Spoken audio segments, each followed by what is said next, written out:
ليس كمثله شيء وهو السميع البصير.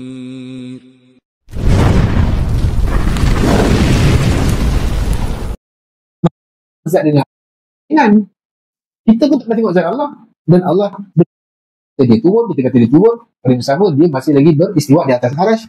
Itu yang berlaku sebab dia Allah, dia Khalik. Dia tak kena awak punya sefer undang-undang akal awak, tak kena. Kalau macam tu kan mudah. Cuma kita kata ma'iyatullah ini saya belum baca Syekh Fauzan ni, tak apa, kita ulas sikit. Cuma ma'iyatullah ini lebih dakik lagi, dalam sikit lagi, dia terbagi dua. Allah di mana? Dia di arasy. Yang bersama kita sekarang apa? Ilmunya. Kebersamaan Allah itu dibagi dua. Satu nama dia, ingat tu nama ni. Kalau baca kitab akidah mana pun sama juga. Dia sebut al-ma'iyyatul 'ammah, yang kedua al-ma'iyyatul khassah. Kebersamaan yang sifatnya umum.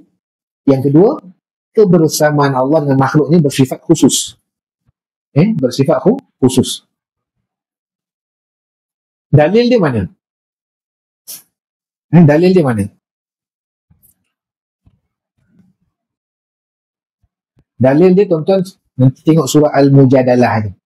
Dulu kita dah baca dah banyak tempat kita baca. Asatidzah masyayikh pun baca banyak. Surah Al-Mujadalah pada ayat yang ke-7. Pada ayat yang ke-7. Baik.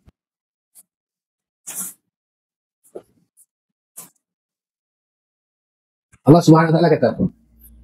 Ma yakunu min najwa thalathatin illa huwa rabi'uhum wala khamsatin illa huwa sadisuhum wala adna min dhalik wala akthara illa huwa ma'ahum aynama kanu thumma yunabbi'uhum bima 'amilu. Ini nama dia al-ma'iyyatul 'ammah, kebersamaan Allah secara umum.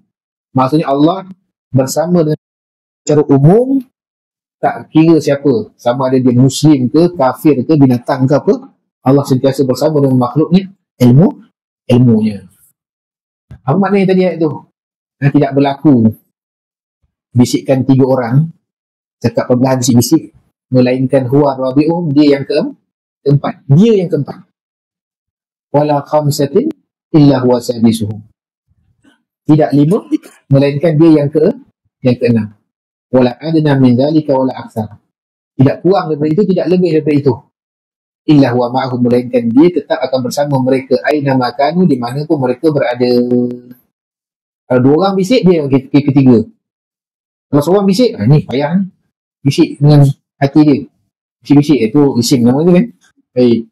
Kalau 10 dia ke-11, kalau 12 dia ke-13, gitu. Dan Allah SWT nanti akan bagi tahu balik apa yang telah mereka lakukan besok di akhirat. Sini ke sini, betul tak? Macam mana Allah tahu? Sebab Allah Maha melihat, Allah Maha mendengar, Allah Maha mengetahui. Itu yang berada bersama makhluk ni.